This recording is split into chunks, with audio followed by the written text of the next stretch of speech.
Guys welcome back to new video. आप सभी का स्वागत है मेरे यूट्यूब चैनल करना पड़ा मेरा जम आ चुके हैं 7th स्टैंडर्ड के साइंस के साथ। और आज के हमारे चैप्टर का नाम है डिजास्टर मैनेजमेंट और आज हम आ चुके हैं उसके थर्ड पार्ट के साथ। और आज का हमारा चैप्टर काफ़ी ज़्यादा इंटरेस्टिंग होने वाला है क्योंकि ये होने वाला है लाइटनिंग के ऊपर। और लाइटनिंग ये सब्जेक्ट मेरे लिए बहुत ज़्यादा इंटरेस्टिंग है, ये टॉपिक मेरे लिए बहुत ज़्यादा इंटरेस्टिंग है। और आई होप जैसे मैं एक्सप्लेन करता हूँ आपको भी ये सारी चीज़ें इंटरेस्ट आने लगेंगी। चलिए पढ़ाई करते हैं।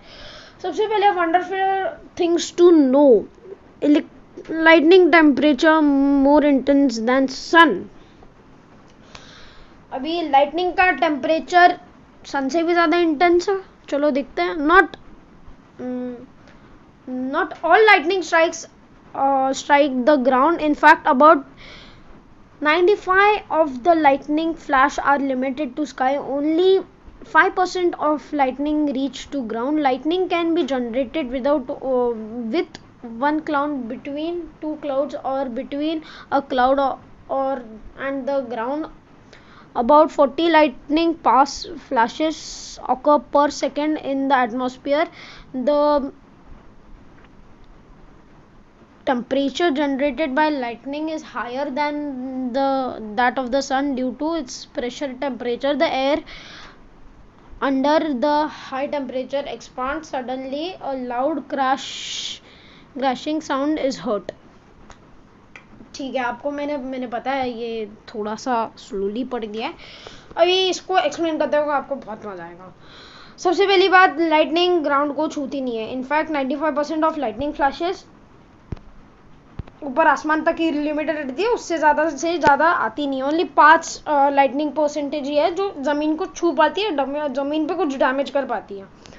अभी लाइटनिंग प्रोड्यूस होने के कौन से मेथड है? पहला मेथड 1 क्लाउड, दूसरा मेथड 2 क्लाउड, तीसरा मेथड क्लाउड और ज़मीन, और अबाउट इसके बाद ये हमने 3 मेथड जान लिए। उसके बाद 40 लाइटनिंग फ्लैशेस ऑकर पर second. 1 40 lightning flashes completed, 2 40 lightning flashes completed, 3 40 lightning flashing completed. ऐसा इनका मानना है। हाँ, वो ऑल ओवर अर्थ हो सकता है। ग्रेट। इन द एटमॉस्फेयर में ये चीज़ होती रहती है क्योंकि क्लाउड्स एक दूसरे के बहुत ज़्यादा पार होते हैं। कभी भी कोई किसी से भी रब हो सकता है, टकरा सकता है, तो it can be happen. Great. फिर इसके बाद हम देखेंगे जो टेम्परेचर लाइटनिंग से जनरेट होता है वो सन के टेम्परेचर से भी ज़्यादा होता है। और ये आपको एग्री करना पड़ेगा क्योंकि ये सच है। Due to its high temperature, उसके हाई टेम्परेचर के कारण एयर में अंडर हाई प्रेशर, उसके टेम्परेचर के ज़्यादा होने के कारण उसके एयर में हाई प्रेशर बन जाता है, ज़्यादा गर्मी ज़्यादा प्रेशर, इसलिए साउंड बहुत ज़ोर से ऐसे एकदम ऐसा ब्लास्ट हो जाता है, बहुत बड़ा। और इसलिए हाई प्रेशर के साउंड के अंदर होने के कारण अंडर हाई एयर प्रेशर तो बूम ऐसा आवाज़ आ जाता है। और सबसे पहले आपने ऑब्जर्व किया होगा, सबसे पहले लाइटनिंग दिखती है और फिर उसके बाद आवाज़ आता है क्योंकि lightning is faster than sound. This is the reason why we see lightning first and then sound. अभी हम आ जाते हैं नेक्स्ट के ऊपर जो है do you know. Do you know में क्या है? Lightning strikes open ground maximum times. Lightning खुले मैदानों में ज़्यादा से ज़्यादा गिरती है। World's mortality rate due to lightning is low. However, survivors of lightning strikes suffer long-term effect. Immediately treatment of lightning affected a person can be save their life. A study of trees struck with lightning shows that it happens more on open ground than a tree near a water. Mishaps have occurred most often when a person is at a high place or near a tall object. Okay, इसमें हमें समझाया गया है कि world's की mortality rate due to lightning is लो।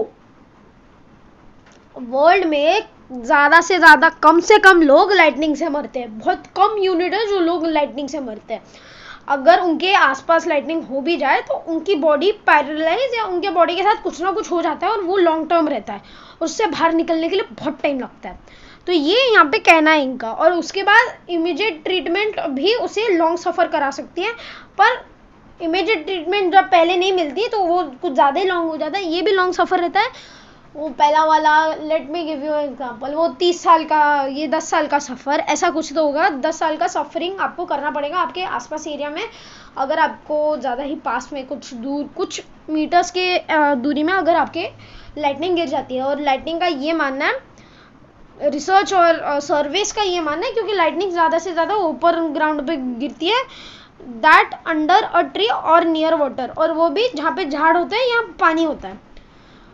और ये mishaps occur most when a person is at a high place और नियर अ टॉल ऑब्जेक्ट। ये सबसे ज़्यादा तभी होता है जब आदमी हायर प्लेस पे होता है या टॉलर ऑब्जेक्ट पे होता है। अगर आपको ये पता करना है कि वो वहाँ पे क्यों होता है, तो आप मेरे वीडियो जाके देख सकते हो। स्टैटिक इलेक्ट्रिसिटी के बारे में मैंने वहाँ पे पूरा एक्सप्लेन किया, पूरा। अभी हम आ जाते हैं हमारे नेक्स्ट चीज़ के ऊपर। What precautions will you take during a thunderstorm?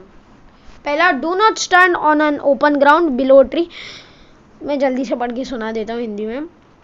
Open ground में नहीं रहना है, झाड़ के नीचे नहीं रहना है, लंबी लोकेशन क्लाइम नहीं करनी है, झाड़ के नीचे झाड़ के ऊपर क्लाइम नहीं करना है, और इलेक्ट्रिक पोल के पास नहीं रहना है, टेलीफोन पोल के पास नहीं रहना है, टावर के पास नहीं रहना है, और ऐसा एक्सेट्रा इलेक्ट्रिकल टावर्स के पास नहीं लेना है। Do not lean on a wire fence around the farm. कोई भी वायर या फेंस के ऊपर अराउंड नहीं करना, क्योंकि वो मेटल के होते हैं, और मेटल इलेक्ट्रिसिटी का पॉजिटिव कंडक्टर होता है, तो उसमें से आपको करंट वगैरह लग सकता है, कुछ भी हो जाए। ऐसे कंपाउंड गार्डन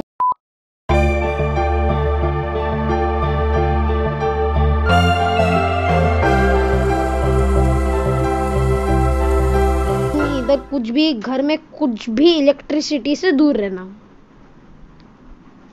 और अगर आप 2 व्हीलर, बाइक, ट्रैक्टर, बोट, जिस पे भी हो, गेट ऑफ इमीडिएटली। बोट में हो, पानी में कूद जाओ, जल्दी से उतरो और बोट को वहां पे छोड़ दो, पानी में उतर जाओ आप। और किसी पे भी हो, उतरो, छोड़ो, भागो, पर आप वो लेके मत भागना, ओके। फिर हम जाते हैं 5th पॉइंट के ऊपर। Do not gather all together in one place. सारे लोग एक साथ खड़े मत रहना, सोशल डिस्टेंसिंग मानो लाइटनिंग के तरफ। सब 15 फीट की दूरी रखना एक दूसरे के बीच में, तो लाइटनिंग को कंफ्यूज हो जाए किसको पहले टारगेट करो, तो इसलिए सब लोग दूर है ना, ऐसे कुछ बात नहीं है। वो उसके स्टैटिक इलेक्ट्रिसिटी का मामला है यहाँ पे, इसलिए सब दूर रहने के लिए कहते हैं। Do not use plugged in electric appliances. Mobile नहीं देखना, टेलीविजन नहीं देखना, वाईफाई यूज़ ना करना, और अगर चार्जर पे फ़ोन है तो उसको हाथ मत लगाना जब तक बारिश ना, थंडरस्टॉर्म रुक नहीं जाता। स्टैंड ऑन उसके जितने भी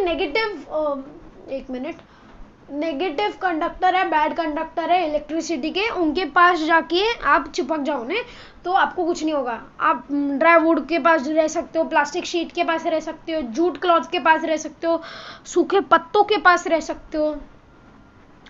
और आपको क्या करना है, ये मैंने पहले भी बताया था स्टैटिक इलेक्ट्रिसिटी में, कि आपको क्राउच डाउन होना है, नीज एक दूसरे के पास लानी है, हाथ अपने कान पे रखना है, और ऐसे ऐसे बैठ जाना है बस, अगर आप ओपन में हो तो। Swimmers and fisherman should immediately come out of water. पर अभी तो इनने कहा बोट में हो तो जल्दी से बाहर निकलो और कोई तो सेफ प्लेस पे चले जाओ, पानी में मत जाना, बस पानी में मत जाना आप, और कोई भी गुड कंडक्टर के पास मत जाना इलेक्ट्रिसिटी के। अब पूछा house is the safest place, found out there is an lightning conductor in any tall building near us, if accessory gets a lightning conductor fit on your house। ये सारी चीज़ें आपको करनी है जब भी आपके एरिया में लाइटनिंग स्ट्राइक होती है। आजकल बस नहीं, आई होप आपको वीडियो पसंद आएगा। अगर वीडियो पसंद आएगा, वीडियो को लाइक, वीडियो को शेयर, चैनल को सब्सक्राइब, और कमेंट्स में ये जरूर बताना आपको मेरा एक्सप्लेनेशन कैसा लगा। नेक्स्ट वीडियो हम वोल्केनो और सुनामीज के बारे में बात करेंगे, तब तक के लिए